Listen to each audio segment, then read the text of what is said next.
Hey guys, welcome back to another video. My name is Adrian and today we're talking about the long-awaited Sonic Mania.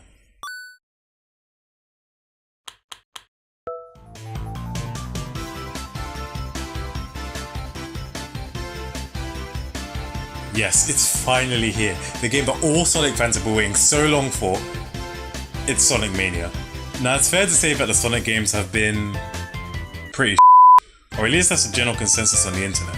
It's become kind of the in thing now to kind of make fun of the Sonic franchise for their much maligned 3D games. I haven't been one to jump on that train because of how much I love Sonic Adventure 1, Sonic Adventure 2, and Sonic Heroes for the PS2 as well. But even I have to admit, there have been some pretty bad games. Sonic 06! I mean, most of them have been because of time constraints. Sonic Boom! Also because Sega wanted to make money off of cheaply made, unentertaining games. Cigarettes! Black Knight! Sonic Unleashed! But now, there's hope. This is a game by the fans and for the fans. I for one cannot wait to get started. Sega are finally going back to what made the game so good in the first place and can finally redeem themselves after so many years of underwhelming game content. But that's enough chat, let's just get straight into the video. Here's how I got on with Sonic Mania.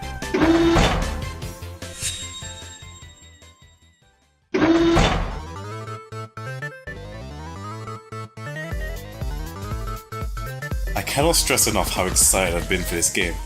Before I even saw the start screen, I just knew this game would be everything I wanted it to be. And boy was I right. This game is such a throwback to the Sonic of old, and what made all Sonic fans fall in love with the franchise in the first place.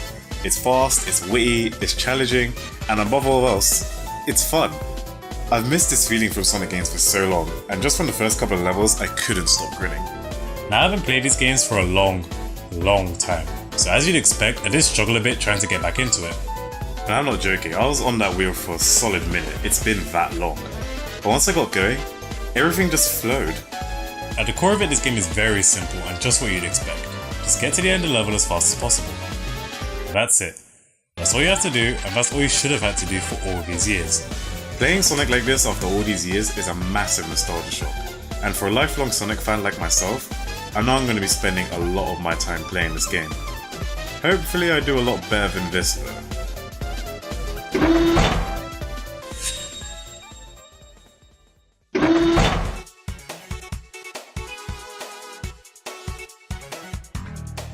Playing Sonic Mania is very easy. You run, you jump, and you spin around in the aim of getting to the end. Each level has 2 acts, and each act has a boss fight with Dr. Eggman. Or Dr. Robotnik, or whatever, who cares, he's the bad guy. Defeat Dr. Eggman and you move on to the next stage. Sounds simple, right?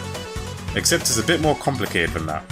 Sonic doesn't do much on his own, but coupled with the vibrant and entertaining levels, he can do so much more. Each level has a specific mechanic that can help you get to the end quickly and efficiently.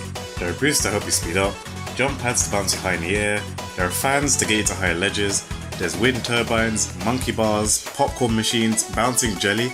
There's even a part in the game where you start playing Tetris for crap's sake, which is a bit of a double-edged sword for me because I am terrible at Tetris. There are also hazards and enemies there to stop you, star posts to save your progress, and secret entrances to special stages where you can get special rewards.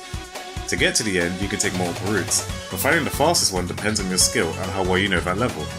The levels also contain a multitude of different power-ups, from the 1-ups to give you extra health, to the power stickers to help you blitz through the stages. Sonic Mania has so many mechanics that are not only fun, but embrace the goofy and wacky nature of this game, and that's only for the single player mode. You can also do time trials to challenge yourself against your friends and see who's the best. This coupled with the multiplayer mode, allowing someone else to play as Tails, means this game is not just an experience for the solo gamer. The levels of creativity needed to come up with these ideas is something that I'll never understand. What makes these games stand out is the way in which these levels were designed. Sonic is all about speed and momentum, and these levels embrace that in fun and different ways. These stages are made so that the player can feel as fast as possible while not necessarily being in complete control. It's like the levels play you in tandem as you play the levels, if that makes any sense. It's basically the perfect speedrunning game. It's also very clever how some stages recycle parts of the stage used earlier to advance Sonic to the finish line. The stages are meant to be quick to play bundles of joy that you can pick up whenever you feel like it. I think it's also important you appreciate the pixelated style that this game has. Now because of the technical capabilities at the time, pretty much all the games that did this. But the fact is it's 20 to 30 years on from then, and this look has aged very well, even though the gaming world has completely evolved from that. It doesn't look out of place, and it doesn't look unappealing because this is an iconic part of gaming history.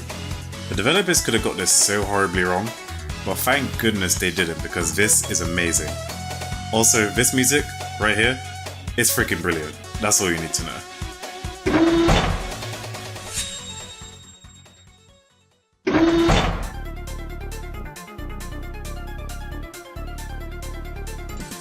Now this is going to come off as a bit nitpicking, but hey, I need to fill this section somehow. Let's start with the platforming of the game. Granted, there isn't much of it, and if you're more experienced, then this isn't really an issue. But due to the nature of the game and the controls enabled to you, it can become incessantly difficult. Sonic is about momentum, and too often that momentum will make you speed past platforms that you need to get to. This gets especially annoying when it comes to more vertical platforming. You just can't control it, and when it comes to the time trials, it's just a waste of time. Luckily there's not too many of these, and these segments go fairly quickly. But when you're new and just getting into these types of Sonic games, it makes it way more difficult. There are also some minor issues like how some levels have too much going on, and how Tails sometimes interacts with items way before you do. But to be honest, I'm really clutching at straws here. I can't truly criticize a game that means this much to me. I know that I should, but I can't.